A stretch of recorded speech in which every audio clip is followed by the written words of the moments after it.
Thank you for joining us here today. Fittingly, here we are in the Hawke Building as we gather to reflect upon the life and legacy of the Honourable Nick Bolkus. I'm Daniela Retorto, and it was with great humility and great honour that I accepted the family's invitation to officiate today's state memorial service. We are joined this morning by distinguished guests. I acknowledge Nick's family, his wife Mary, his son Nick, daughters Aria and Michaela, his sister Anna, brother-in-law Michael. Brigadier Tim Hanna AM, representing the Governor-General of the Commonwealth of Australia. Her Excellency, the Honourable Francis Adamson AC, Governor of South Australia, and Mr Rod Bunton. The Honourable Mark Butler MP, Minister for Health and Ageing, Minister for Disability and the NDIS, representing the Prime Minister of Australia today. The Honourable Peter Malinauskas MP, Premier of South Australia. Senator the Honourable Penny Wong, Minister for Foreign Affairs. Senator the Honourable Anne Ruston, representing the Leader of the Opposition. Members of the federal and South Australian governments, current and former federal and state parliamentarians, South Australia's Chief Justice, Chris Kourakis, representatives of local organisations, distinguished guests, ladies and gentlemen. I now invite Cliffy Wilson to welcome us to country.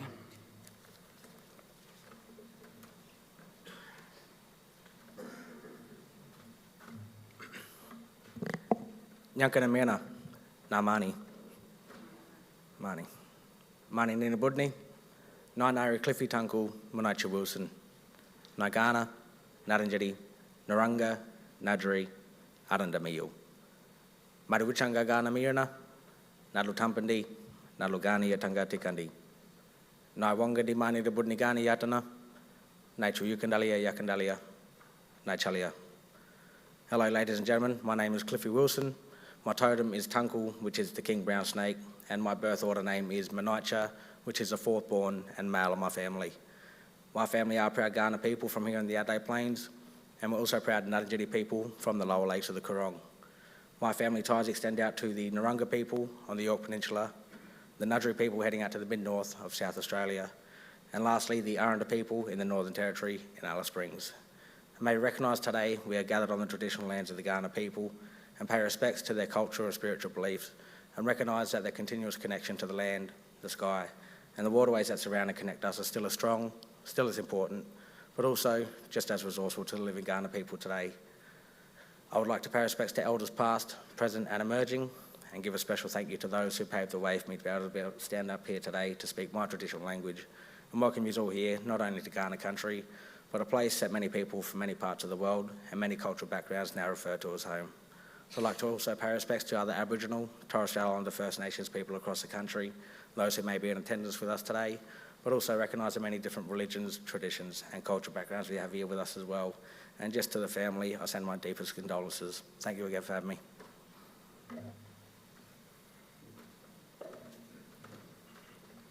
Thank you, Cliffy, as always, for providing us with such a warm and generous welcome. Please now stand for the Australian National Anthem performed by the St John Ambulance Band under the direction of Sam Shepherd. At the conclusion of the anthem, please remain standing as we will observe a minute of silence to mark the National Day of Mourning for the victims of the Bondi Beach terrorist attack.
Thank you for your observance, and thanks to the St John Ambulance Band.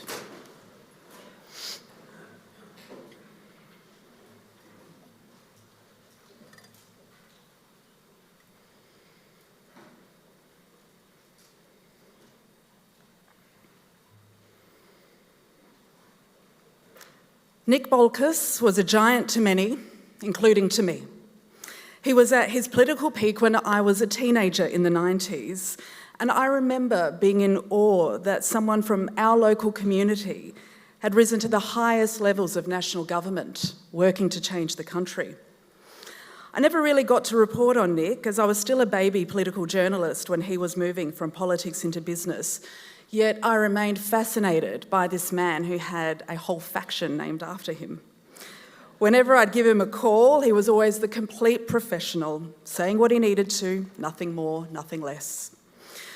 Over the years, though, I learned a lot about Nick from my walks along the Esplanade. There he was, as always, at Joe's kiosk, a place he once lovingly described to the advertiser as just like the old Greek village without the goats. He'd be deep in conversation over coffee, and as journos always do, I'd make a little mental note of who he was speaking to, but also how he was having those conversations, exemplifying the proverb, the quieter you become, the more you can hear. He showed me that power doesn't have to be loud. It can be exercised quietly through building relationships, sometimes even with your opponents, always striving to find even an inch of common ground for the common good. So you can imagine how honoured I felt when Nick and Mary welcomed me into their home with my now husband, Mark. I now invite the Honourable Mark Butler, representing the federal government today, to deliver a reading and a message from the Prime Minister.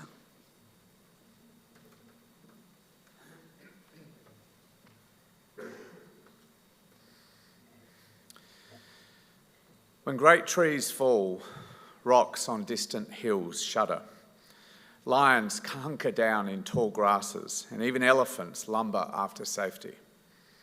When great trees fall in forests, small things recoil into silence, their senses eroded beyond fear. When great souls die, the air around us becomes light, rare, sterile. We breathe briefly. Our eyes briefly see with a hurtful clarity. Our memory, suddenly sharpened, examines, gnaws on kind words unsaid, on promised walks never taken. Great souls die, and our reality bound to them takes leave of us. Our souls, dependent upon their nurture, now shrink, wizened. Our minds, formed and informed by their radiance, fall away. We're not so much maddened as reduced to the unutterable ignorance of dark, cold caves. And when great souls die, after a period, peace blooms, slowly and always irregularly.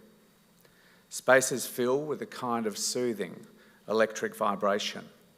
Our senses, restored, never to be the same, whisperer to us. They existed. They existed. We can be and be better, for they existed. Friends, the Prime Minister deeply regrets that he can't be with us today, and particularly with the family, as he's attending the National Day of Mourning in Sydney. For Anthony, though, Nick was more than just a close parliamentary and frontbench colleague. He was a dear friend and a cherished comrade, and he asked me to convey his deepest condolences and to read the following message. Nick Bolkus was a great South Australian and a fiercely proud South Australian, and to the Labor family, he will always be one of our cherished sons. Nick believed passionately in democracy and in the rights and responsibilities of citizenship that give democracy its heartbeat. How perfectly fitting for the first Greek Australian ever to become a cabinet minister. As Minister for Immigration and Ethnic Affairs, and then Minister assisting the Prime Minister for Multicultural Affairs, Nick was a strong advocate for the benefits and the contribution of a modern multicultural Australia, And throughout his long, distinguished career, he provided such a wonderful example of its worth. Nick was a young man when he came to public life, with a young man's idealism and sense of urgency, and he never let go of either of those things. Whichever portfolio he held, Nick's first instinct was to reform the instruments and power of government to better serve the aspirations and the interests of his fellow Australians. Nick stayed true to his principles, and he made Australia a much better place. Our hearts today are with his family, friends and loved ones. May Nick Bolkus rest in eternal peace.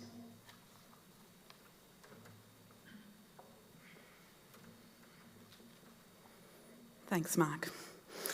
Well, Nick was mentored by some of the true greats of the Labor Party, including Clyde Cameron and Mick Young.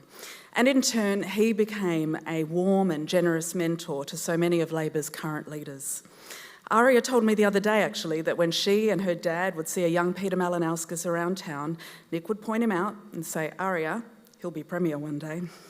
And as usual, Nick was right. Please welcome the Premier.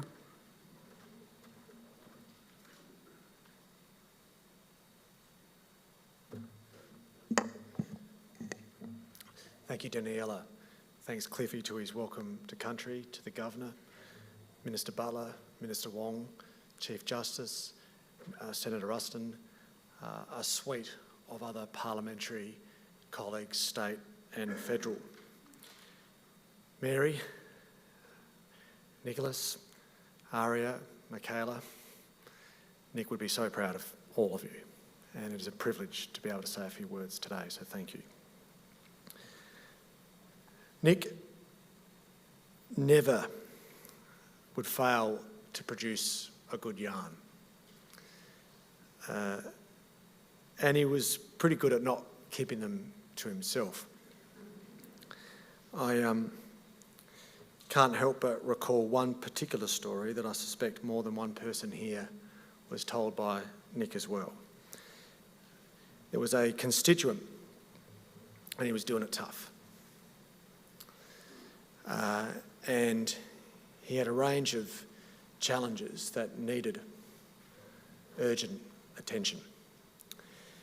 He had taken these challenges up with state MPs, federal MPs, anybody and everybody that was willing to listen, and he was getting nowhere. He needed to go further up the food chain. Nick had heard about this from other MPs who had met with this gentleman. Other MPs had explained to Nick the severity of the challenge that this man was enduring. Nick heard their calls and he thought he could do something where others couldn't. So he met the constituent.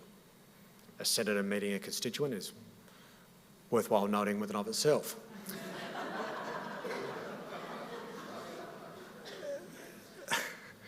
And so Nick met this man and he came into the office and Nick shut the door and he sat down and started to explain to Nick that for years the federal government had dispatched people to follow him. Everywhere he went, to the shopping centre, the federal government would be there watching him. If he went to Mass, there'd be someone sitting in the pew behind him, looking at him from the federal government. The federal government were listening to his telephone calls. The federal government knew what he bought at the supermarket. The federal government knew what he watched on TV. And this spy activity had encroached upon every privacy that he could possibly imagine, and that he just wanted it to stop. And Nick turned to the constituent and said, "Listen, have you raised this with other MPs?" He said, "Yes, none of them are willing to listen." And Nick looked at him earnestly. Leave it with me. He walked out the door, shut it, sat with his staff, had a cup of coffee, had a bit of a chat. Meanwhile, this fella was waiting in Nick's office and gave it a time, and he came back into the office and he sat down with the gentleman and he said, "Can I trust you?" And he said, "Yes, Minister, you can trust me." I said, "No, I'm serious about this. I need to know that I can trust you." He said, "Yes, he said, with your life? He said, yes, absolutely. He goes, well, I'm going to tell you something and I'll deny I ever said it. And the kid sitting there and said, of course, of course. He goes, I've made a call. It's all going to stop. And he looked at Nick and he said, for real? He goes, I can't tell you who I called. I can't tell you what I said, but I'm telling you, it's going to stop. And if you tell anyone about this conversation, at any point in the future, it'll start again.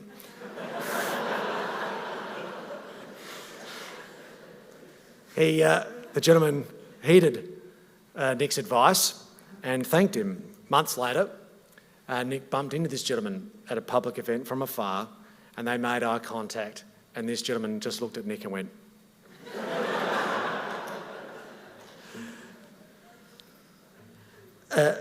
most of us in public life would be attracted to take the orthodoxy, to take the usual approach.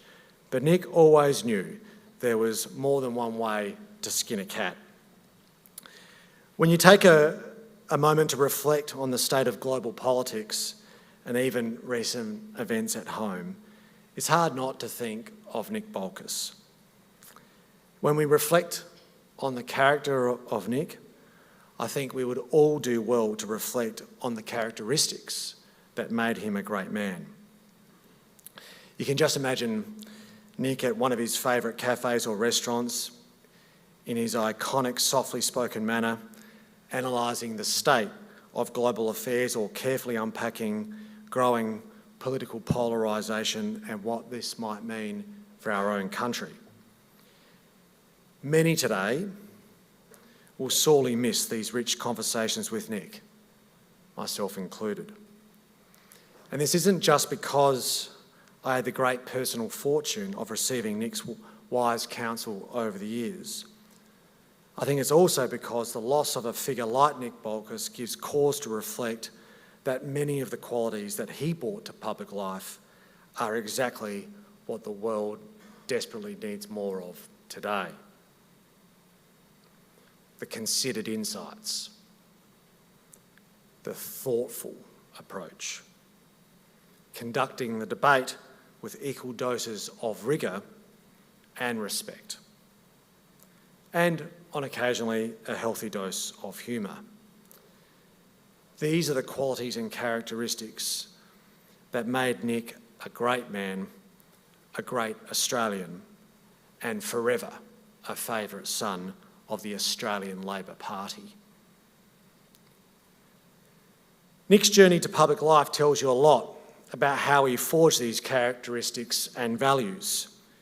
His parents making the long journey from the southern Greek Isles, fleeing post-war instability and political repression. His father working on the Transcontinental Railway alongside others, countless hard-working men and women. They later settled in Whitmore Square in Adelaide's diverse West End, where Nick was born, and the family ran a greengrocer store only a few blocks from where we stand today. Nick later reflected on his upbringing in 1960s Australia with these words: I suppose the only way to really sum it up was that you felt like a second-class citizen because of the ethnicity, but also because of the sort of general class division in our society. This shaped Nick's thinking and developed the determination to make a difference. It resulted in Nick working hard and completing a law degree at Adelaide Uni. A clear restlessness and sense of injustice drew him to politics while at university. He got into the Uni Labor Club, he protested against the Vietnam War and its conscription, and opposed the White Australia policy with particular fervour. But more importantly, he became involved in the Australian Labor Party. He campaigned for Don Dunstan in Nord at the extraordinary age of 16, stood for a state election as a candidate of Torrens by the age of 25, and of course got elected to the Senate in 1980 at the age of 30. Inspired by the idealism and reforms of Dunstan and Whitlam, Nick would go to make his greatest contributions to public life as a key member of one of the most profoundly important governments in our nation's history. Through more than 24 years of service in the Australian Senate, Nick made two contributions at the heart of Australia's most successful post-war government in the Hawke and Keating governments. First, he brought a forensic and considered approach to policy during those great reform eras. And two, he played a leading role in the modernisation of the Labor Party's machinery in South Australia, helping set it up for decades of success, leaving legacies that stand large. The policy. When it came to policy and legislative reform, what made Nick special wasn't just his attention to detail, but also a unique combination of being progressive and pragmatic, while applying an extraordinary sixth sense for the mood of the electorate. He had a radar unlike anyone else I know. He was at the heart of the great debates of the era that changed our country and made it what it is today, from land rights and immigration to environmental reforms and the deregulation of the economy. He held 7 frontbench portfolios in 13 years of ministries and shadow ministries. As the Minister for Consumer Affairs, Nick left his mark across privacy reform, strengthening consumer protections, but critically in electoral policy and donation reform. Later, as Shadow Attorney General, he would lead the longest debate in the history of the Senate during the Whig debate on native title, lasting 106 hours, with Nick moving no less than 900 amendments. It was a reflection of Nick in the trenches, standing up for what he believed, fighting to protect the integrity of native title. But it was as the first Greek Australian elected to the Commonwealth Parliament and the Cabinet that Nick made the most extraordinary of contributions. Nick knew that he was the right man at the right time in the right government to entrench multiculturalism as part of the fabric of modern Australia. In his role as Minister for Immigration and Ethnic Affairs, he led a suite of reforms that have had a lasting legacy in our nation. He'll be remembered for reforming the Migration Act, lifting the humanitarian visa intake, and a raft of important but often unglamorous efforts to modernise the nation's immigration system, including the establishment of the migration tribunals, facilitating a system of economic migration, and making multiculturalism an established policy of the migration system. He allowed 1,000 Cambodian boat people to permanently settle in our country and ensured that genuine refugees were given the stability and refuge that they deserve. Now, they're easy words to say, but stop and think about it. Nick literally changed the lives of thousands of refugees and migrants from around the world. He gave them a safe place to call home and raise their families.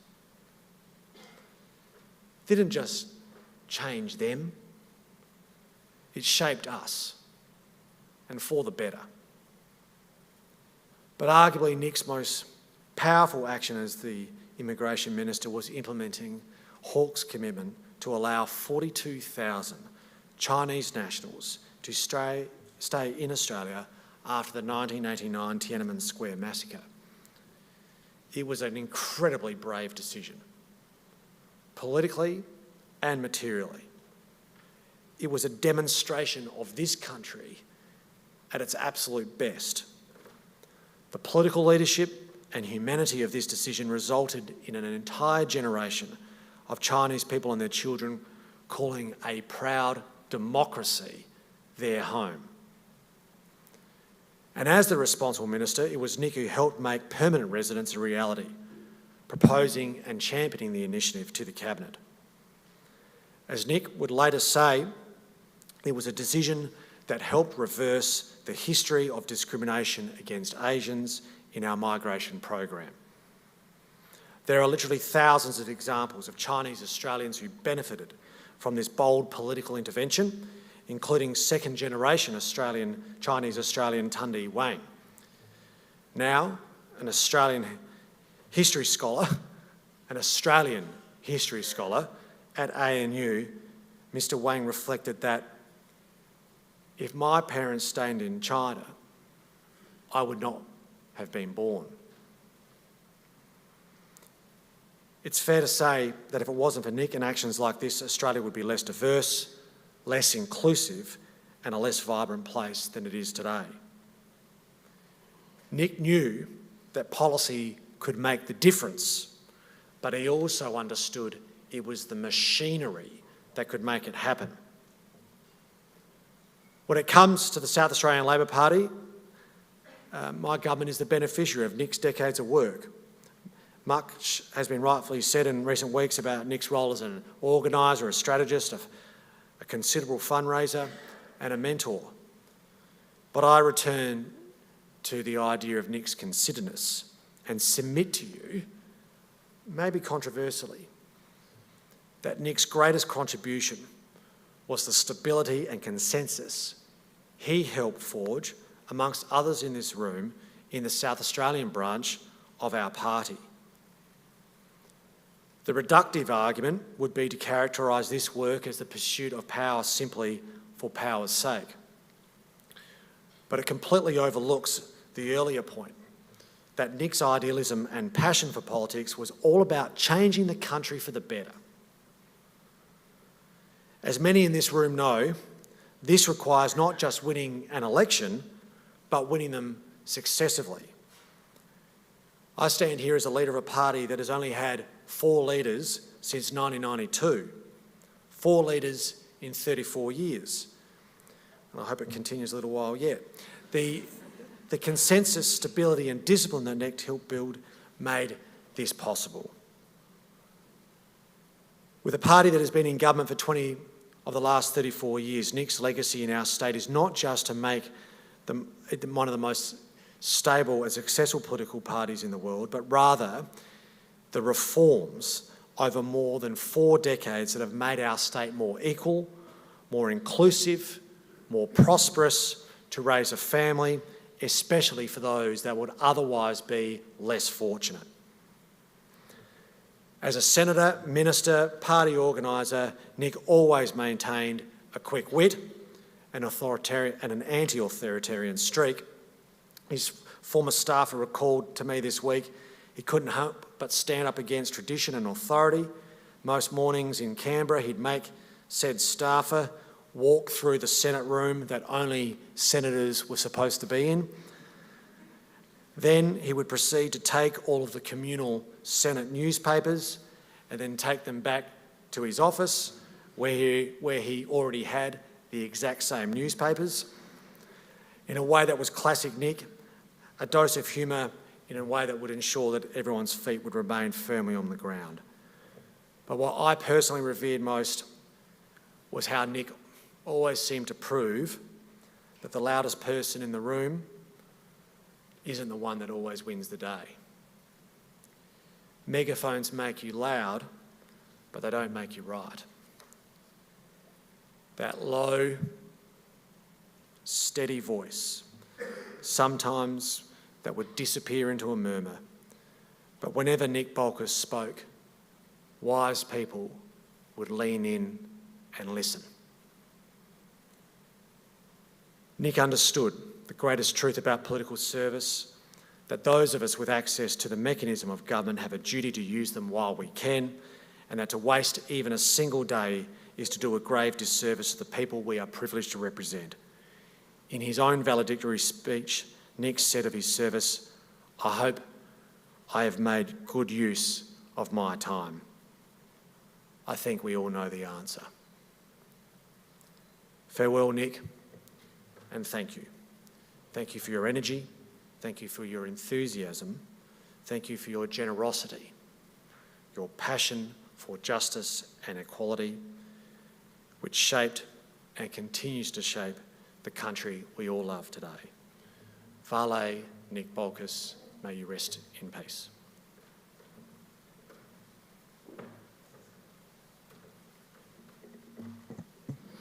Thank you, Premier, for those beautiful reflections on Nick's extraordinary political legacy and how he indeed changed our country for the better. Well, a young Nick Bolkus met an even younger John Rao way back in the 1970s. They were introduced by John's mother, who was working for Clyde Cameron. And despite their factional differences, Nick and John built a deep friendship that lasted right until the end. Please welcome the Honourable John Rao SC.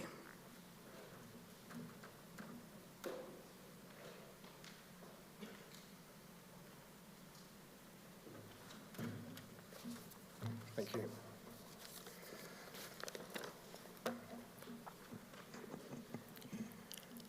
Okay, well, look, first of all, I'd like to thank Mary and Nick's family for inviting me to say a few words about my old friend. Primarily, I'd like to focus on the man that Nick was rather than what he's achieved, because he achieved a great deal and all of you know about that. Nick's family came to South Australia over a century ago. Nick's father, Michael, Mick as he was known to his friends, was born in 1913 on a small island called Castellorizzo. For most of us, Shakespeare's line, "It's all Greek to me," would cover Castellorizzo. But for Greeks, that's not quite so simple. Yes, they all share a common heritage and the same basic language, but each of the islands and regions of Greece have very distinctive identities of their own. I've learned, for example, that Pontians tend to be the butt of Greek jokes, much in the same way that Irish people are of our jokes, perhaps. Cypriots are certainly not to be confused with other Greeks, and so on. Nick was always very proud of his heritage as a Kazi. For those of you who haven't checked the atlas lately, Castellorizzo is a 12-kilometre speck of rock. It is the most easterly part of modern Greece. It lies just 2 kilometres off the south coast of Turkey. It's closer to Damascus than it is to Athens.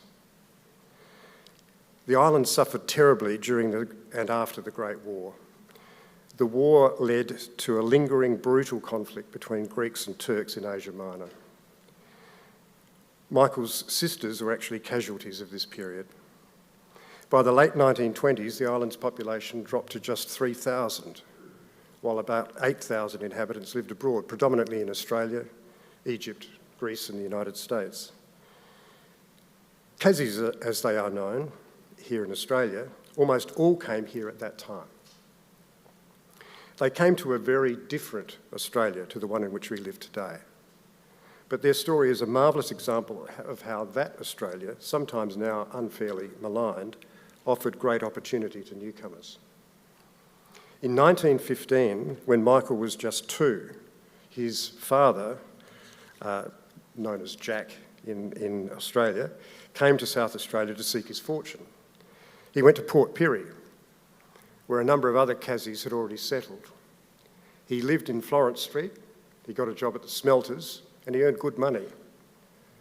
In 1921, when he'd saved up enough money, his wife, Anastasia, and young Michael came here to join him. They went on to have 3 daughters in Australia. The oldest of these girls, Nick's auntie Eunice, was born in 1923. And she's now in her 103rd year and lives in Melbourne.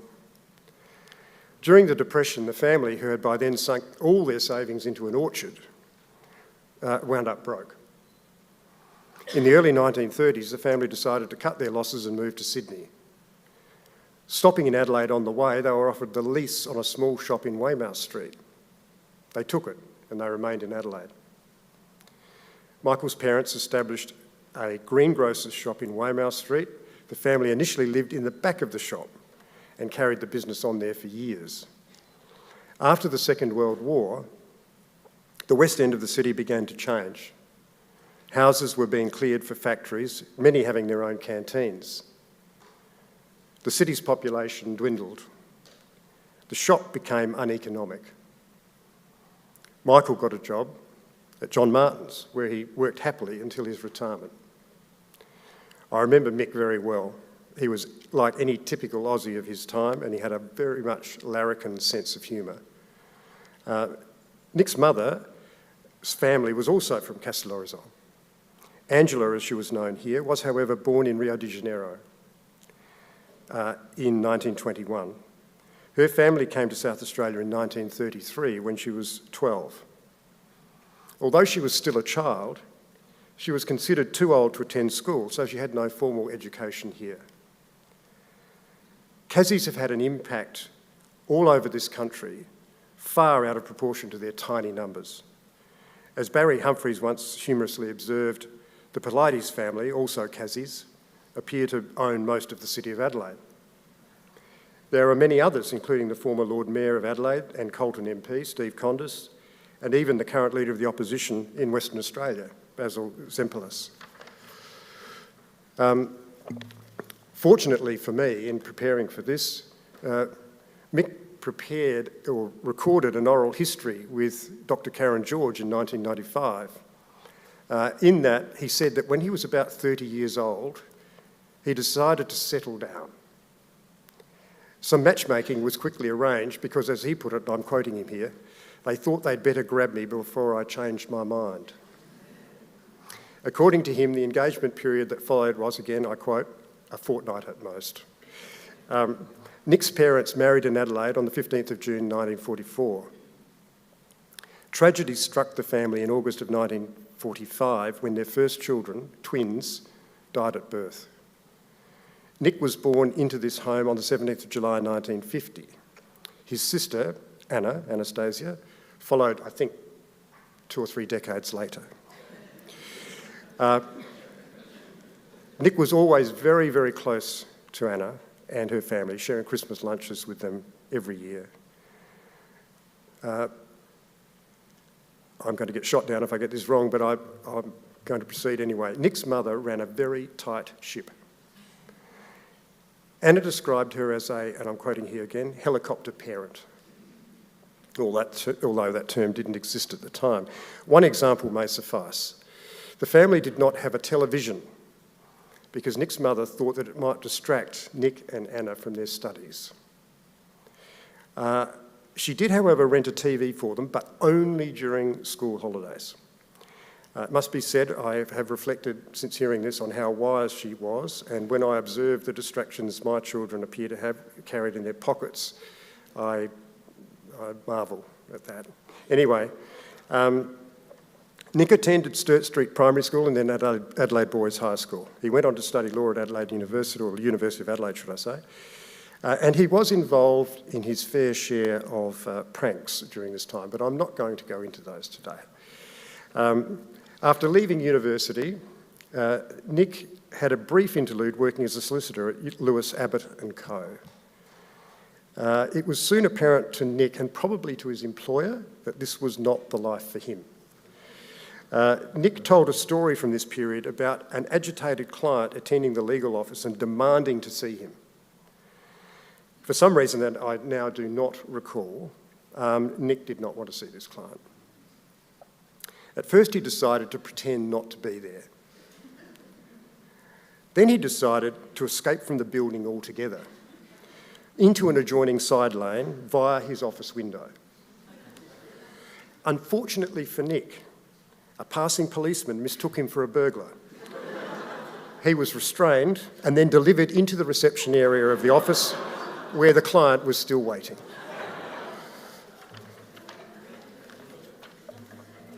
I met Nick in 1974 when he started working with my mother in the Commonwealth Parliamentary offices, then in what was called the AMP building opposite State Parliament. Nick worked briefly for Senator Reg Bishop, who was the Postmaster General, and then along with John Bannon for Clyde Cameron, who was at the time the Minister for Labour and Immigration. Clyde became a great mentor and friend to Nick. They always remained very close, right up until Clyde's death in February of 2008. We were both pallbearers at Clyde's funeral. When I first met him, Nick was already a tireless networker. He always carried a small pocket diary, a rubber and a pencil. He was a great one for keeping minute, spidery notes, scheduling meetings and contacts. Many people have reflected to me in recent days how they wonder what those notebooks could tell us. He also carried with him in paper form or in his head the equivalent of a phone book. In the years before mobiles, Nick was already glued to a telephone. He was held in very high regard by Labor Party elders like Clyde, Jim Toohey, Mick Young. And I recall that Mick, who gave all of his friends nicknames, always referred to Nick as Zorba. They were always on the lookout for new talent at this time, and it was a tribute both to them and to Nick that he was recognised, notwithstanding the fact, and this is the important first problem that Nick had, that he had a university education and a family background that did not fit the usual mould. It was not uncommon at that time for university graduates to be derided in the party as eggheads. And Mark Butler told me the other day of another name they were given too, which is absolutely true, but I won't mention it here because it's polite company. Nick learned a lot from Clyde, Jim and Mick. He absorbed the important lesson that to keep the party relevant, it must avoid groupthink and keep in touch with shared community values. Within the party, power and opportunity must be judiciously shared. By the early 1990s, a winner-take-all mentality within the extreme elements of the left in the ALP threatened the stability and relevance of the party. Nick played a crucial role in re-establishing intra-party dialogue and a cooperative coexistence. It is no exaggeration, and I think the Premier acknowledged it, to say that State Labor's success over the next 3 decades has much to thank Nick for in this respect. The west end of the city had a very distinctive flavour when Nick was growing up. It was still a major residential precinct, and it produced more than its fair share of colourful characters, including George Joseph, who was to become a Lord Mayor, who was a neighbour of Nick's, and Bert Edwards, who is a great celebrity for anyone who's interested in history. He was a king of the West End, and also it was the heartland of the West Adelaide Football Club. Nick was a passionate West Adelaide Football Club supporter. He had this actually in common with my old parliamentary colleague Rob Lucas, who would actually attend games as Nick did.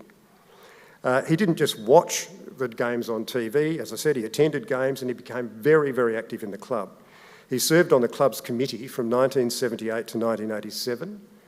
From 1979 to 1981, he was on the club's executive committee.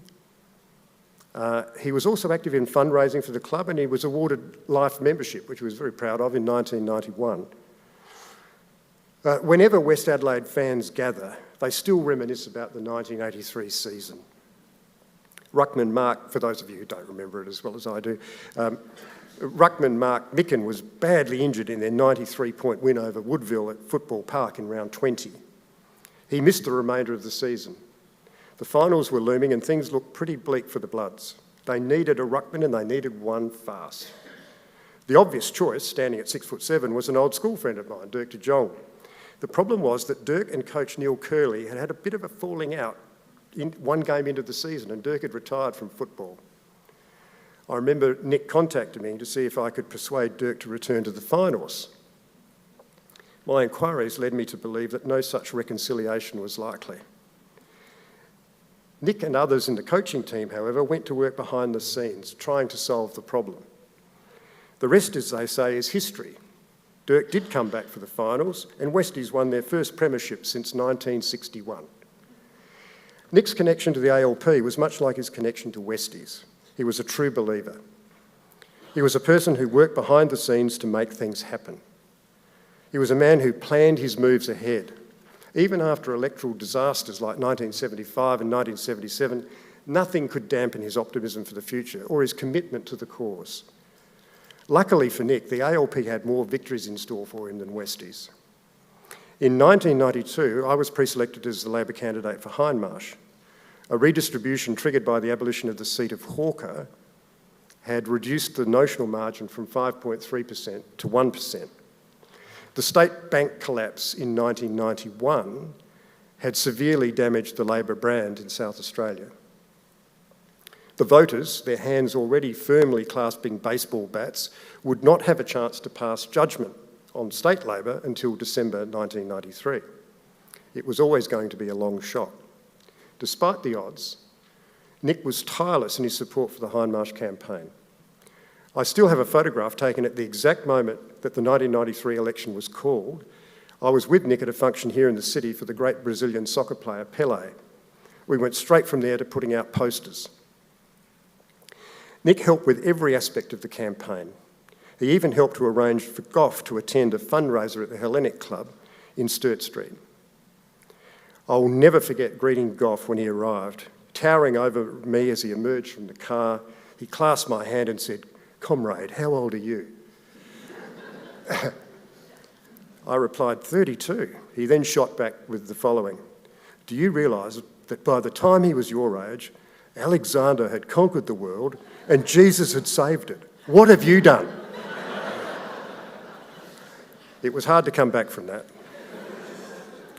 Anyway, Nick's staff tutored me in basic Greek, just in case I met a Greek voter.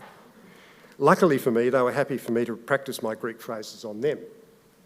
A good friend of mine, with a very poor sense of humour, taught me a phrase which he assured me would go over a treat with Greek pensioners. Luckily, I ran it past Nick's staff. I thought I'd try it with them first. The response I got was, "In your dreams." That was not what I was expecting, and I did not use that phrase at the Pensioners Club. The whole Hindmarsh campaign was run actually from Nick's shed in his backyard at Henley Beach. We didn't win Hindmarsh at the election in 13 March 93, but we were far from disgraced, and Labor was returned nationally for another term. And Nick generously hosted an election night party under a marquee in his backyard.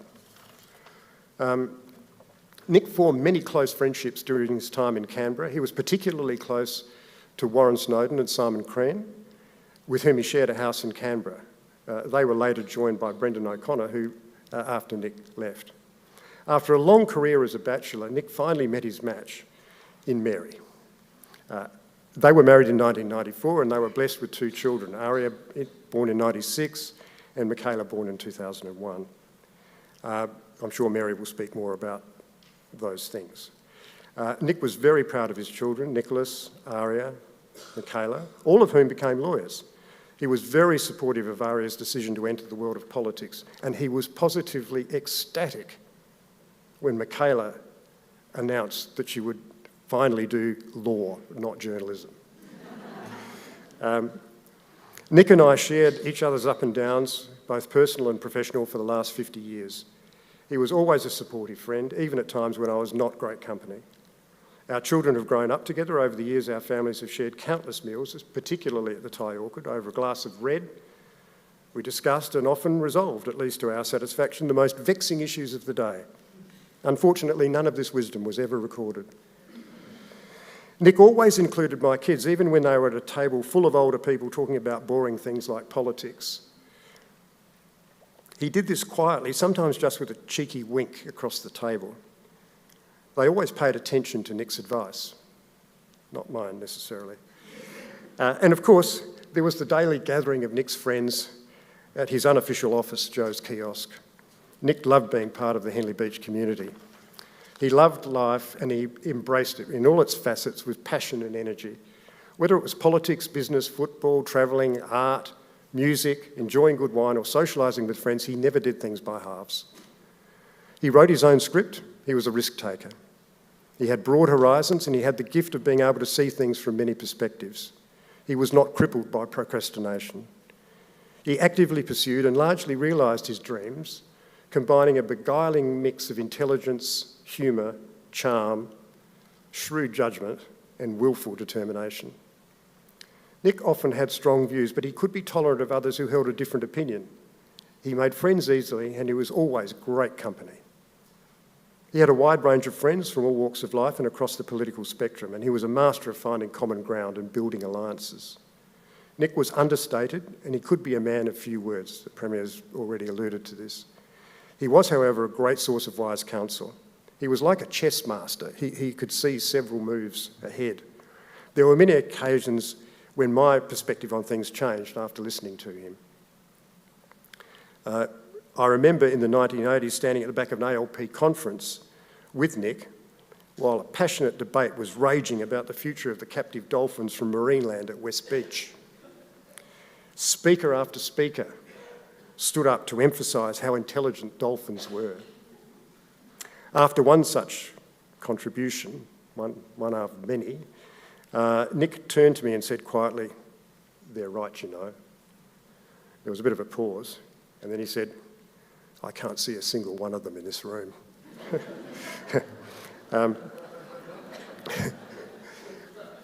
His humour even extended to the ringtones on his phone. Every time Mary rang him, the first few bars of Santana's rendition of Black Magic Woman would interrupt the moment.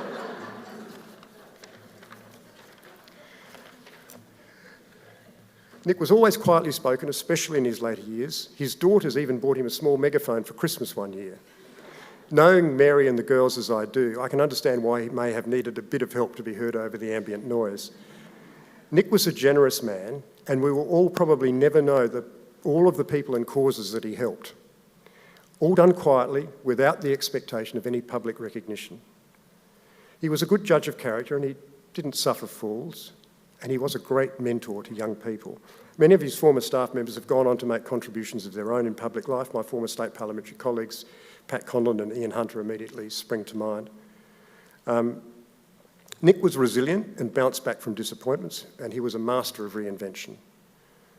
When Nick announced his retirement from the Senate, it was not at a time of his choosing. Nevertheless, he managed his departure with dignity and grace. He was not a man to hold grudges. Nick joined Ian Smith and Alexander Downer in Bespoke Approach in 2008. That association continued until Alexander was appointed High Commissioner in London in 2014. On the 17th of July 2019, Nick's 69th birthday, he suffered a catastrophic stroke. This was to change his life forever and to confront him and his family with the most difficult of challenges. This event suddenly imprisoned the free spirit that we all knew. He was confined to a wheelchair and became totally dependent upon others for his most basic needs. At the same time, Mary and the girls lost the day-to-day practical support of a husband and father.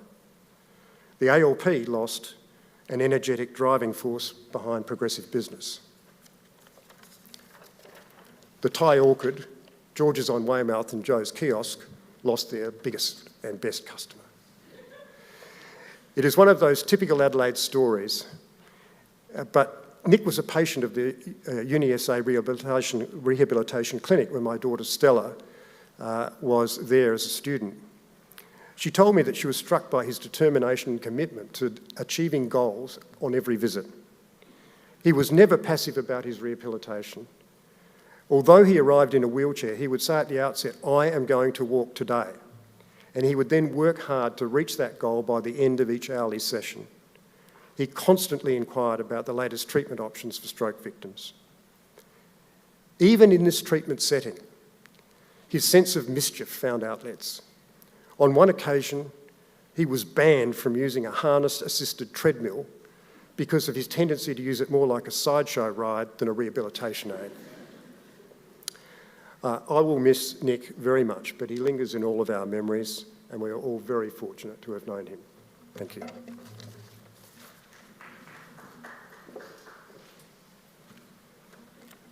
Thank you so much, John, for sharing those warm personal memories and giving us a sense of that rich family history of a very different time in Australia. Michaela, I'm really glad you listened to your father and chose law over journalism, trust me.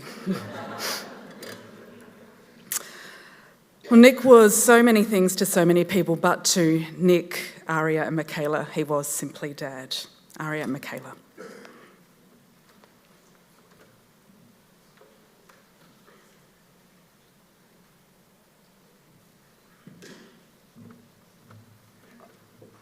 I thought for a very long time about what I should say today. And everyone was recommending that I talk of our life outside of politics and of the stories that we had, but my brain has been stuck on a loop of the last 6.5 years. Just bear with me while I do this. Can everyone please raise their hand if they have had a friend, a family member, a colleague, or a loved one that's in an aged care facility? That's a lot of you already. Is living with a chronic... Oh, keep them up. I have an idea. Is living with a chronic condition. Requires your care every day. Keep them up.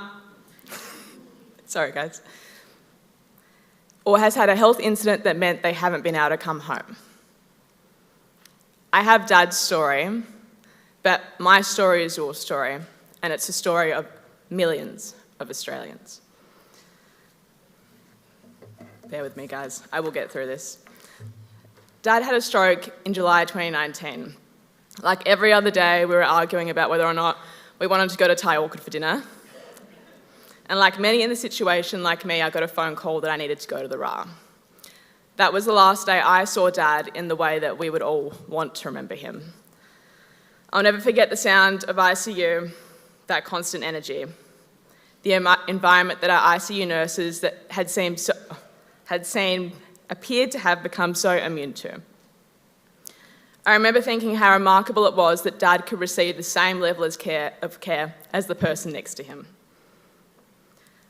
I remember thinking it was remarkable that the doctors could explain such complex things at such an emotionally charged time with such calmness. They stood by me the first time Dad moved his foot, the first time he squeezed my hand, and the first time he opened his eyes. I'll always be thankful for the speech paths. There are some people I can't look at in this room, I think, who were the first barrier for Dad to start rehab. That meant that he could have the prospect of having a coffee again at Joe's, which, as we know, as discussed today, is very important. I remember the first time I walked into Hampstead and saw people from all walks of life. There were kids that had been in accidents, elderly people that had falls, and then people like Dad.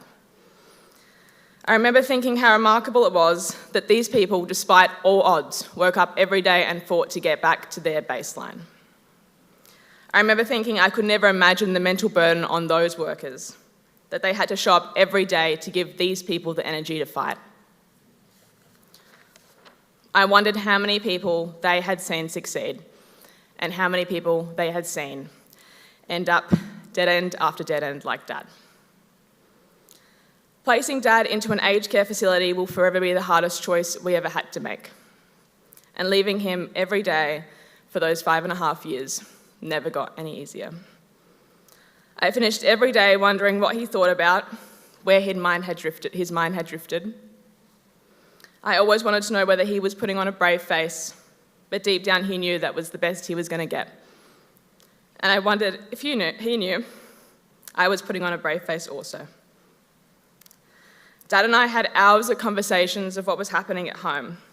We plotted and planned together over those years, agreeing that while some things weren't a huge issue to him, it was important to the person across the corridor or in the aged care facility, who, unlike him, didn't have someone to advocate for him. We fought together to fix the access taxi system, to make them more reliable, more accessible, and safer. We fought together to ensure the basic daily needs of people in the facility were met, like daily requirements, dietary requirements, brushing teeth, which was very important to Dad, and physio. And every time he sent me on yet another mission, I often turned around and saw him and Mickey smirking at each other, knowing that I'd come back with either a story of deep irritation or success, which ultimately ended up with Dad telling me to just relax, Aria, and proceed to talk to me about his next request. Together, we sought advice from every possible doctor, every specialist, every connection, friends that could help. And despite it all, Dad fought to the very end. He fought to be with me, he fought to be with Mickey, with Mum, who I shouldn't have looked at, his family, his friends, and all of you, and the Labor Party, because he genuinely believed in what we fought for. I do want to say a big thank you to all of the carers and registered nurses at Westminster. I know he rang his bell all day, every single day. And I know your jobs are extraordinarily hard. But the work you do is remarkable, and I will forever be indebted to you for it. Because ultimately, because of you, we could spend quality time with Dad. Our time was left for discussions about politics, complaints about Mum, good food, and good coffee. Exactly what Dad would have wanted. We were also able to have this time because of the people who supported us. So thank you to my friends and to my family. Because of your support, we were able to support him. Ultimately, had it not been for all of this, I probably wouldn't have wanted to work in health policy. Sorry. I probably never would have moved across to work with Butler, maybe. And I probably wouldn't be where I am now. And ultimately, despite it all, we're all exactly where Dad would want us to be. Dad would want us to continue to fight, to stand up, to give vulnerable people a voice, to ensure that people receive the healthcare we know that they deserve, and to stand for universal access to healthcare like Labor always has. He'd want us to fight, to stand by our communities, although I promised I wouldn't talk about that today. But I'm going to finish this the way that Dad would have wanted me to finish it, and the way that he finished every conversation with me over the last 2.5 years. Where is our investment in stroke research and rehabilitation policy? And what are you going to do about it? Just quickly on a lighter note, he also would have liked me to make 3 points.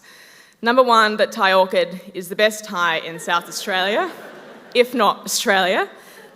That the nursing home, he didn't like chicken, and it was on his dietary requirements. Anyway, the nursing home did in fact feed him chicken every day until the very end, and that Mum often claims that she's right, and occasionally she's not.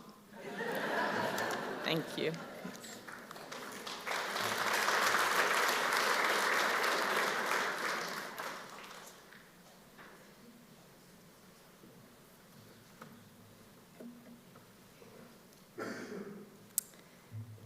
Growing up, I knew Dad did important things and accomplished a lot.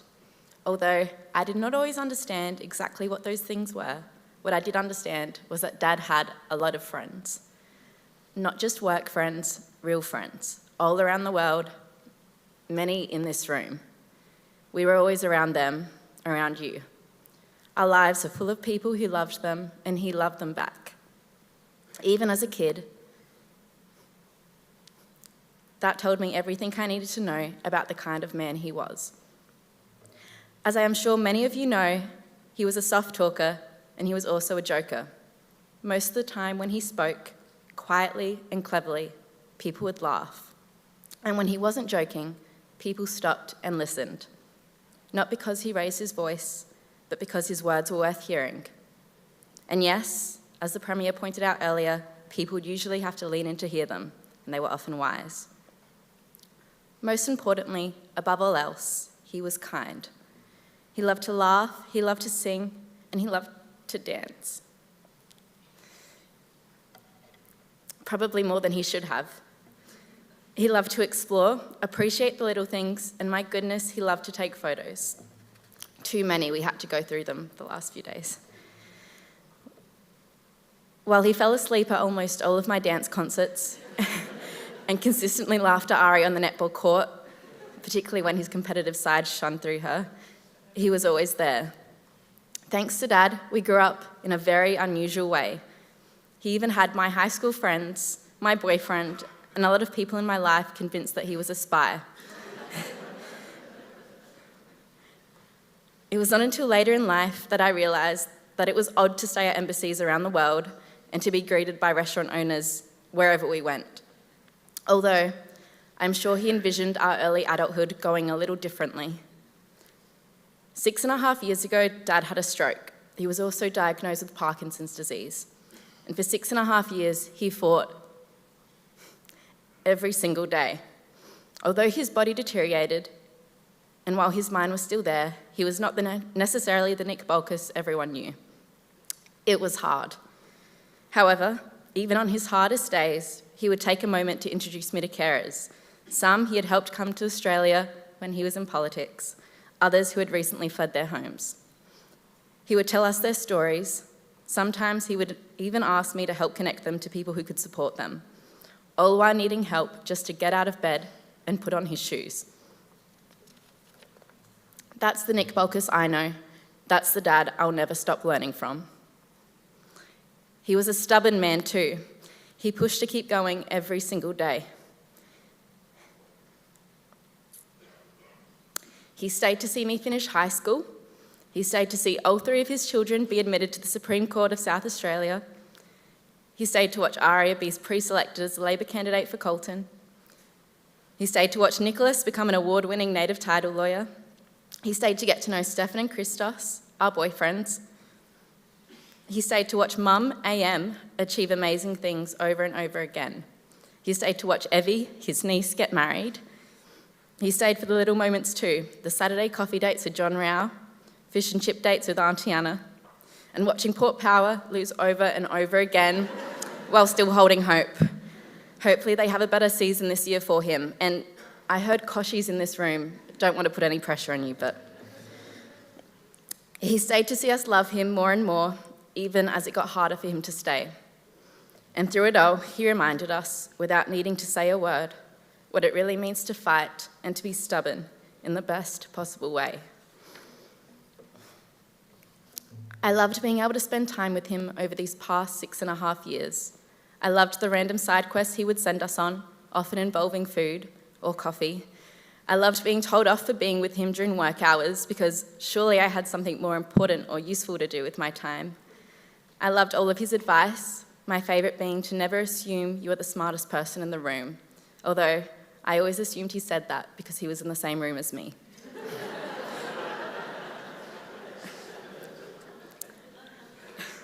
I love seeing how strong life can be when love is all that is left, and how he would always say, "It is you guys who are getting me through this," even though I knew it was all him.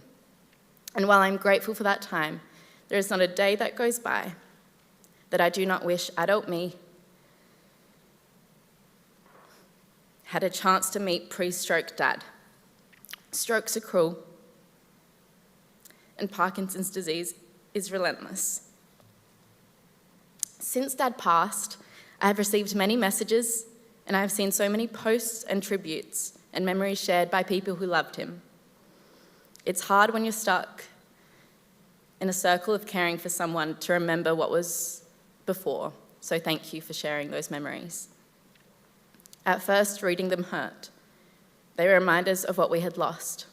But then I realised they were just reminders of how lucky we are to call this man our dad. Well, I have learnt that Dad was not known publicly for his hugs, the way he woke us up for school, sometimes involving music, his after-school snacks, such as musaka in the way to dance, or the adventures he would take us on. He was known as a leader of the left, a mover and a shaker, I think that's the phrase, and for having friends across political lines. As his family, and I'm sure many close friends in this room would agree, we knew his heart, his patience, his quiet generosity, his endless care for people who needed it most, and his jokes that caught you off guard. From where I am standing, I think his success is ultimately attributed to his genuine heart. He never needed to turn it on, and that's what made him the man he was. So while I would do anything to turn back the clock, I can't. Instead, we will continue on, hoping to live lives that are even half as thoughtful, half as brave, and half as kind as the one he led. Mum, thank you for keeping him alive all these years and for loving him the way you did. Sorry. Stefan, thank you for making him laugh and for laughing with him. Aria and Nicholas, my, do we have lives to live. Dad would want us up and out, experiencing the world and causing havoc. And so that's exactly what we'll continue to do. So thank you, Dad, because you taught us we can achieve great things, because we have seen great things being achieved over and over and over again, all while being kind to others. Some might call that being naive. They might even be right. Although Dad would just call it getting up and not being lazy, or in other words, not being a nowhere man. And I know he'd be up there smiling at that Beatles reference if no one else got it. So to everyone in this room, no matter who you are, move forward with a little more kindness and fire in your step, because Dad cannot anymore. And while Dad has been out of action for a while, he is officially no longer available for advice. So everyone else better get moving and shaking, because that man, even in his final months, he was not resting. He kept asking Ari and I if we could proofread his resume so that he could apply to be an ambassador.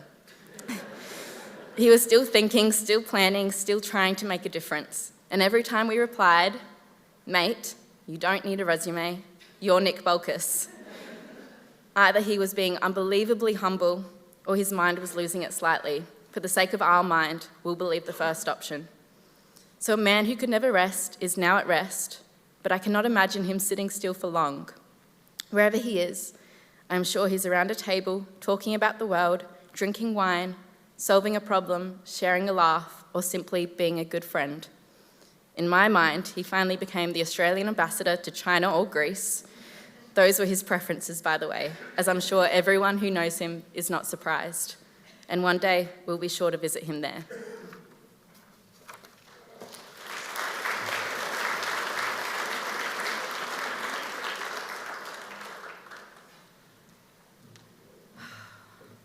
Michaela and I had a deal that she would only speak if I promised that I would stand there and finish her speech for her if she couldn't, and she didn't need me. You were both beautiful, articulate, compassionate women, and your dad would be so proud. Every single person in this room is proud of you both. Thank you.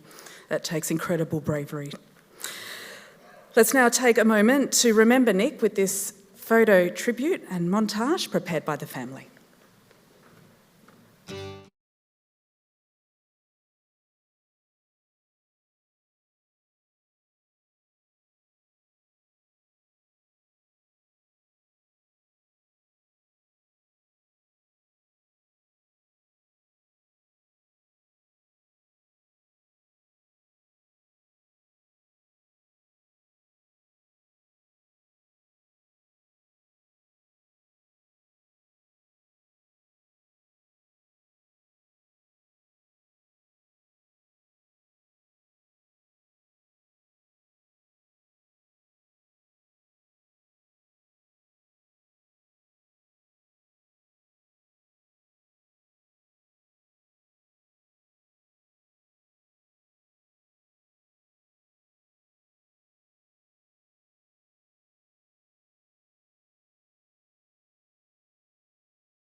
those photo montages kill you, don't they? So beautiful to see so many of you in the room reflected in those photos of Nick Bolkus's extraordinary life. Well, as we heard earlier, one of Nick's proudest achievements was helping tens of thousands of refugees find a new home in Australia, and one of them is Nguyen Quach. And today we have the privilege of hearing from his daughter, Professor Hung Quach. She's the Director of Clinical Haematology at St Vincent's Hospital in Melbourne, and she will share now with us how Nick helped shape her family's story.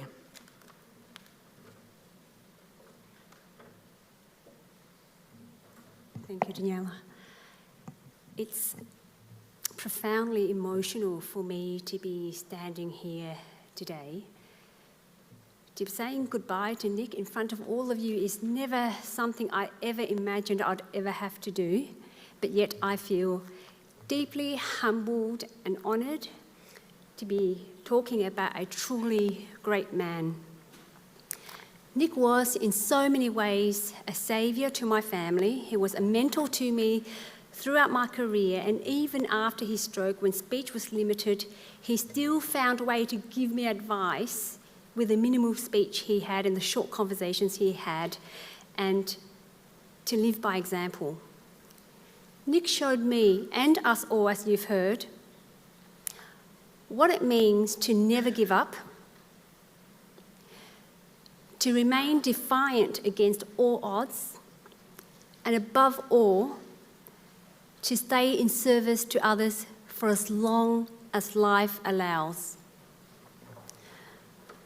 My family stories is only one of thousands of refugee stories, but it is mine, and Nick Bolkus changed its ending. I come from a family of 3 children. I'm the youngest. After the Vietnam War, my family lived under a harsh regime, and my father, Nguyen Quach, was an army officer in the former Republic of South Vietnam, and because he was a vocal critic of communism and because he dared to write and publish his thoughts, he was arrested in 1978 and sentenced to life imprisonment for anti-government activities. My mother, then aged 27, was left with 3 children aged 4 and under. And believing that my father would die in prison, she then arranged our escape in stages, terrified that she'd lose us all at once. My sister and brother fled the country first with relatives, and then my mother and I later on boat. And I could still remember the time I was a child, and she would tie me tightly to her when our boat ran out of fuel in open waters, in case if we drowned, then our bodies won't drift apart. And by the grace of God and the Australian government and its people, we all eventually ended up in Australia, and Australia became our home. Now, growing up, I never ever thought I would see my father again. My letters would go unanswered, and we didn't even know whether he was still alive. And then one day after school in 1994, the phone rang. A man from Canberra asked me whether I wanted to see my dad again, and I thought it was a prank. It wasn't until later that I learned from Nick what had happened. So Nick, at the time he was, back then he was the Minister of Immigration and Ethnic Affairs, and with Senator Gareth Evans, somehow came across a letter I wrote in Year 7 about my dad to Amnesty International and to Canberra.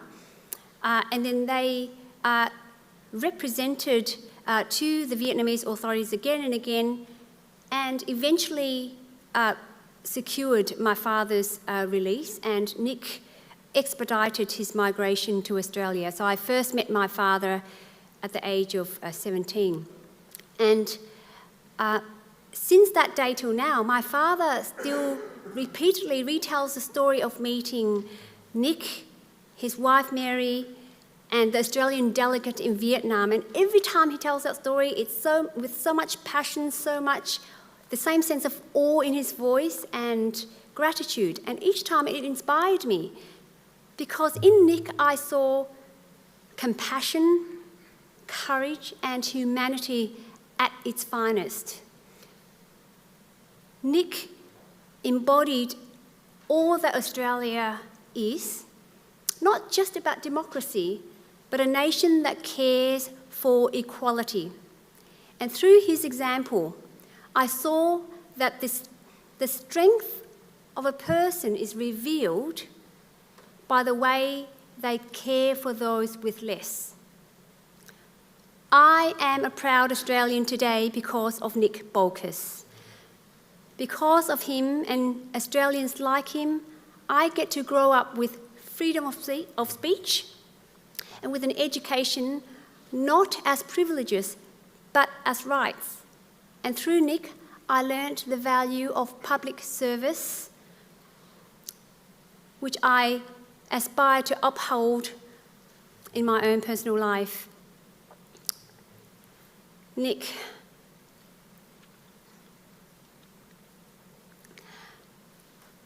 in our hearts, you will never be gone. Your legacy will live on through the achievements and the success of your children, Aria, Michaela, Nicholas, and through your wife, Mary. And you will live on through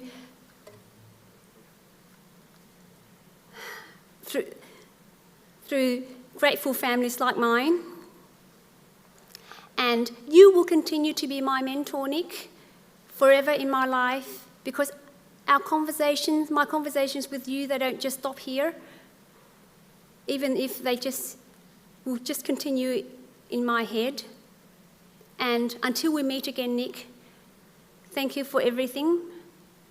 Now, my father can't be here in person today, but he'd like to pay his respects through a short video, and the photo you see here is one cherished by my family of the day that my father first met Nick in Vietnam, the day that changed my family's life.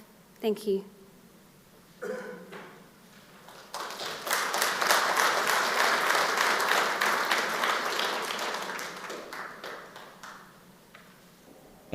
Ladies and gentlemen, today I stand with a heavy heart to honor the memory of Mr. Nick Bolkus, a man whose kindness and courage changed my life forever. When I was imprisoned in communist Vietnam, it was through his intervention alongside former Foreign Minister Gareth Evans and the Australian government that I found freedom, safety, and a new beginning in Australia. Without his compassion, I do not know what would have become of me, my wife, or my children. I love Australia, a nation of tolerance, freedom, and true democracy. And I am forever grateful for the refuge it gave my family. I will always remember Mr. Nick Bolkus as a gentle, warm, and profoundly humane person. His sincerity and compassion left an imprint on my heart that will never fade.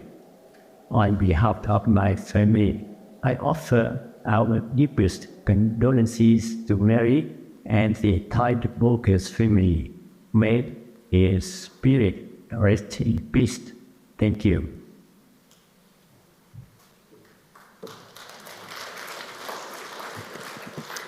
Thank you, Hung, for speaking from the heart, for sharing your truly inspirational story. It's part of Australia's story, and we're so grateful to your service and the way you're giving back to the community. And please pass on our thanks to your father. Thank you. I now invite Nick's wife, Mary, to share her reflections and to give thanks.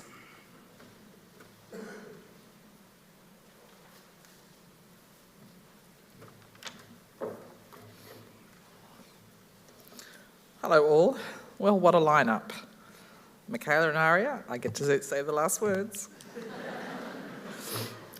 I would like to read the translated Greek national anthem, Hymn to Liberty by the Dionysius Solemnus. We knew thee of old, O divinely restored, by the lights of thine eyes and the light of thy sword. From the grains of our slain and from the sacred bones, and valiant again as you once were, as we greet thee again, hail, liberty, hail. Hymn to Liberty was of great sentiment and meaning to Nick. It is even more beautiful in Greek, as it concludes, Χέρι ο χέρι ελευθερία. Nick lived a full life, no regrets. His achievements are deeply rooted in Australian community and politics, with varied and multiple international twists. His connection with Greece and his beloved Castellorizo grounded him, while his love for our glorious Australia was profound. He was a loyal, disciplined and bravely ridiculous servant of Australia. He was equally humanitarian, strategic and commercial. He loved his sport, red and black, West Adelaide and the Port and days of cricket. Nick deeply loved 3 children, Nicholas, Aria and Michaela, who carry with them his legacy and his hopes. They have and will continue to make him happy and proud. On the family front, Chico rolls and football at Anna's, whenever we could do it, kept us as grounded and together. He adored his sister Anna and admired his parents, Michael and Angela, while they nurtured and supported him. He excited them with his passions about social justice and the dream of a just and decent Australia. Their dreams for him were more than realised as Nick navigated life. They, in turn, through a relentless capacity to laugh, prepared him for his greatest challenge, our relationship. For the casual observer, it seemed almost normal, but it was not. In over 30 years, we challenged each other robustly, no fear and no regrets. 2 life forces navigating love and life. It was fun and furious in equal measure. I often ask myself, how could 2 people both be right all the time? Princess Diana famously stated, there were 3 of us in this marriage, so it was a bit crowded. In our case, the third entity was the Australian Labor Party. To those in the party here today, Nick would say that power is a privilege that must be earned, so get cracking. There is work to be done, and don't ever get distracted by the noise, and there is plenty of noise at the moment. Always, and as we've seen even in the last 24 hours, division is death. Amongst all of that, we had a ball. So much so that even 3 children could not dent our capacity to work, travel and play. And indeed, we played. There was that special time when on an official visit and in transit, we headed across Syria to Jordan. What shall I wear, said I. It's hot, said Nick. So I put on a sundress. Much to Nick's surprise, 2 hours later, we were stopped at the border. Nick hopped out of the car without a hint of concern as senior military officials escorted him across a red carpet where he inspected the 300-strong battalion who were dressed in full military uniform. Not fazed, Nick saluted the parade 300 times whilst wearing his customary cotton shorts, Pink Floyd t-shirt, thongs and Port Adelaide cap. I hid in the car, grateful again of my sidekick status. I could always hide. And of course, the special moments when Nick handed across his Nikon camera and said, Mary, take a photo of Nick and Yasser Arafat, of Nick and Bill Clinton, of Nick and Nelson Mandela, of Nick and Pele, of Nick and Margaret Thatcher, of Nick and Hillary Clinton, of Nick and Bill Clinton, of Nick and Theodorakis. I'm in none of those photos, but I was there. Normal was not Nick's middle name. Or the day that when at 5:45 p.m. Nick said, Paul's coming over for dinner tonight. The kids were screaming, the house was chaos. I replied, Paul who? Keating, he said. The 35-year-old Mary rolled her eyes, just as she just did then. I stretched the kids' bolognese and opened a bottle of good red and it worked a treat. Bob Hawke, Warren Snowden, Laurie Brereton, Simon Crean, Daryl Mellon, Brendan O'Connor, and many others were mates. We had fun with the Snowdens parked in a caravan parked in the backyard, with kids running around, making a muck. The Brereton, Crean, and Bolkus adventures on pearl boats, and of course, Daryl Mellon, talking cricket all the time. My personal privilege was, and continues to be, that I realise that all these people, and many people in this room here today, including our Premier, are good, ordinary people doing extraordinary work. And of course, the routine with Evangelia, Angela, Nick's mum. As mum's dementia set in, Nick discovered the best way to make her laugh. Every visit went the same. Evangelia would ask, "So what are you doing for work finally, Nick? Are you keeping yourself busy?" And Nick would respond, "I am in business now with Alexander Downer." There would be a moment's pause. She would laugh at him, with him, and everything else. Raucous laughter would break out, and she would almost scream it out loud, what rubbish she would say. Little did she know how reality had indeed become hilarious, and that the personal and the political had collided and melted together as one. Nick's passion in politics transitioned into the real world, where again he wore many hats on that head of his. Then, of course, those kids, now decent adults and all three of them lawyers, evidence, I think, of really failed parenting on our part. Nicholas entertained us in his teen years, often finding ways to source a free drink, whether it be at home or at the home of the Parliament. Aria tormented Nick with endless certainty about everything. For her, there is black and white, and only grey under extreme duress and if life is at risk. And Michaela, who was convinced that the best use of Nick's time post-politics was to be a dance dad. She was sure that his purpose in life was to drive her about, eventually mostly to Ross Trevor, where other adults would in time share the driving. Nick left little to chance. Marrying a Greek-speaking woman would be an essential capability if it was ever needed to recite the names of his besties. Raptus, Scopolitis, Palassus, Angelakis, Katsaris, Marantos, Congeorge, Carapetus, Polites, Alexandrides, even I can't do it, Caracas, and many more. Nick thanks you all for the laughs. Today I would like to honour you all, his family and friends, colleagues and community, noting the frequent flyers, the Raptuses and the rows. Those weekly coffee sessions were gold. I also acknowledge those who supported me directly and who stood by my side without judgment. You can never be thanked enough. I've said that. In concluding, I would like to share with a stanza from our very own Waltzing Matilda by Banjo Patterson. Nick loved this poem. Up jumped the swagman and sprang into a billabong. "You'll never take me alive," said he, and his ghost may be heard as you pass by that billabong. "You'll come a waltzing Matilda with me." Nick's billabong was Joe's kiosk, and from there, much waltzing did indeed occur. Nick loved a big gig, so thank you for being here. While we appreciate sharing this very public part of today, we also know that you will understand that as a family we will need to soon retreat to a more private space. May you all go ahead in good health, happiness and hope, and may we all find ways to heal wounds at home and abroad. It has been a tough start to 2026 on many levels. On a personal note, our deepest condolences to the Picton family on their loss. Thank you, Nick Bolkus, and I hope you're somewhere sharing a coffee with Joe, lamenting how not so smart and increasingly dangerous some of what happens on Earth is. By now, your mum would have had a go at you, probably screaming, "What are you doing for work?" And Dad, Michael, would be looking across thinking, surely it's time for a cold beer, isn't it? Thank you all, and go well.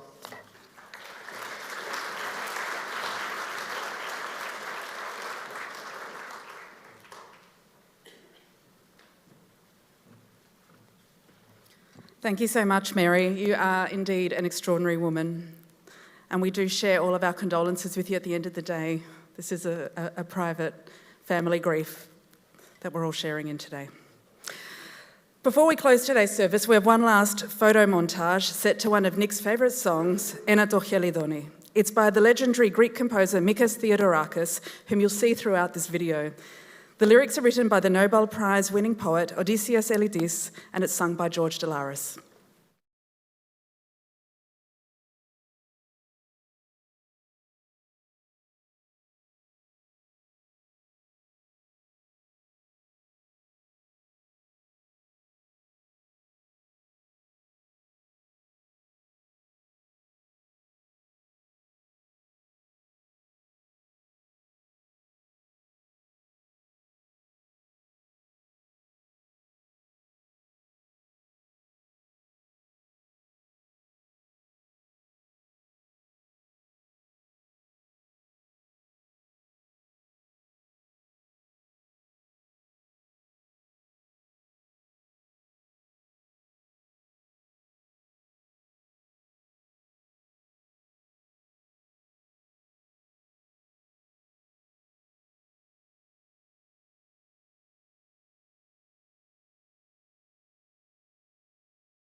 Well, that now concludes today's State Memorial Service.